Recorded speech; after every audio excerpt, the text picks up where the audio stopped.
গত বছরের ডিসেম্বরে সিরিয়ার প্রেসিডেন্ট বাশার আল আসাদের পতন হলে ইরানকে অনেকটা কোণঠাসা ভাবতে শুরু করে ইসরায়েল সহ মার্কিন প্রশাসন। এদিকে বাশারের পতনের ফলে মধ্যপ্রাচ্যে নিজেদের বলয় টিকিয়ে রাখতে অনেকটা হিমশিম অবস্থা রাশিয়ার প্রেসিডেন্ট ভ্লাদিমির পুতিনের। বিশেষত সিরিয়ায় রুশ বাহিনীর দুটি সামরিক ঘাঁটির ভবিষ্যৎ নিয়ে শঙ্কায় রয়েছেন পুতিন। কারণ সিরিয়ার স্বৈরশাসক বাশার আল আসাদকে মস্কোতে থাকার অনুমতি দিয়েছেন প্রেসিডেন্ট পুতিন। সেই সূত্রে দামেস্কের নতুন শাসকদের সাথে এখনও সুবিধাজনক সম্পর্ক তৈরি করতে পারেনি ক্রেমলিন। তবে অঞ্চলটিতে পশ্চিমাদের নিয়ন্ত্রণ ঠেকাতে এবার একজোট ইরান ও রাশিয়া। তেহরানকে পারমাণবিক দিক থেকে শক্তিশালী করতে প্রেসিডেন্ট মাসুদ পেজেশকিয়ানের সাথে চুক্তি করেছেন রুশ প্রেসিডেন্ট পুতিন, যার ফলে উদ্বিগ্ন যুক্তরাষ্ট্র। প্রায় ৩ বছর ধরে চলমান রাশিয়া ইউক্রেন যুদ্ধে ইরানের তৈরি ড্রোন ও ব্যালিস্টিক ক্ষেপণাস্ত্র ব্যবহার করছে পুতিন বাহিনী, এমন অভিযোগ যুক্তরাষ্ট্রের। তবে তেহরান মার্কিন প্রশাসনের এমন দাবিকে অস্বীকার করলেও ক্রেমলিন বলছে সামরিক দিক থেকে ইরানের সাথে সংবেদনশীল সম্পর্ক আছে রাশিয়ার। সামরিক খাতে সর্বোচ্চ শক্তি অর্জন করতে সম্প্রতি ইরানকে নতুন প্রজন্মের S-300 আকাশ প্রতিরক্ষা ক্ষেপণাস্ত্র সরবরাহ করেছে রাশিয়া। এছাড়াও মস্কোর তৈরি আধুনিক যুদ্ধবিমান সহ S-400 আকাশ প্রতিরক্ষা ক্ষেপণাস্ত্র দেওয়ার পরিকল্পনা করছেন পুতিন, এমন দাবি ইরানের বিভিন্ন সংবাদ মাধ্যমের। আর এতেই কপালে হাত পশ্চিমাদের। যুক্তরাষ্ট্রের প্রতি বৃদ্ধাঙ্গুলি দেখিয়ে 2013 সালে ইরানের দক্ষিণাঞ্চলের বুশেহর শহরে দেশটির প্রথম পারমাণবিক বিদ্যুৎ কেন্দ্র নির্মাণ করে রাশিয়া। এছাড়াও পরের বছর আরও 2টি পারমাণবিক চুল্লি স্থাপনের চুক্তিও করে দুই দেশ।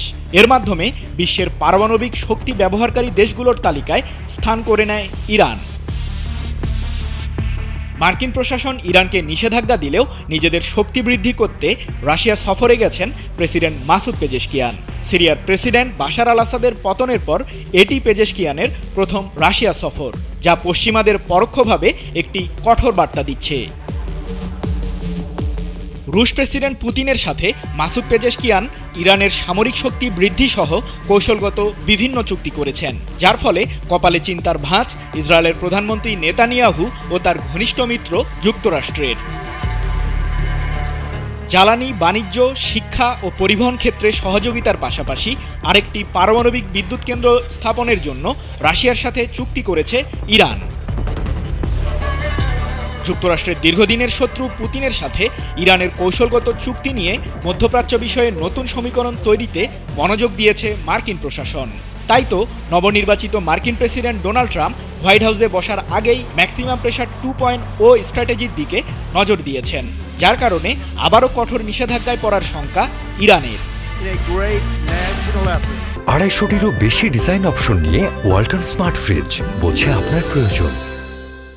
তবে রুশ প্রেসিডেন্ট পুতিনের সাথে বৈঠকে পশ্চিমাদের উদ্দেশ্যে কঠোর বার্তাও দিয়েছেন ইরানের প্রেসিডেন্ট মাসুদ পেজেশকিয়ান। বলেছেন, আমাদের এই নতুন সম্পর্ক তৈরির মাধ্যমে যুক্তরাষ্ট্রের মধ্যপ্রাচ্যকে অস্থিতিশীল করার পরিকল্পনা এবং কঠোর নীতি চাপিয়ে দেওয়ার চেষ্টা ব্যর্থ হয়েছে। বিশ্লেষকদের মত, ইরান পুতিনের সাথে জোট বাঁধায় পশ্চিমাদের প্রতি নির্ভরশীলতা কমবে তেহরানের। সেই সাথে মধ্যপ্রাচ্যের সংঘাত মোকাবিলায় দৃঢ় ভূমিকা পালন করবে ইরান। পাশাপাশি সামরিক শক্তিতে তেহরানকে ঠেকানো দুঃসাধ্য হয়ে পড়বে ইসরায়েল সহ পশ্চিমাদের। আর এ কারণেই মধ্যপ্রাচ্যে পশ্চিমা বলয়ে ফাটল দেখা দেবে। সৃজন মাহমুদ, নিউজ 24।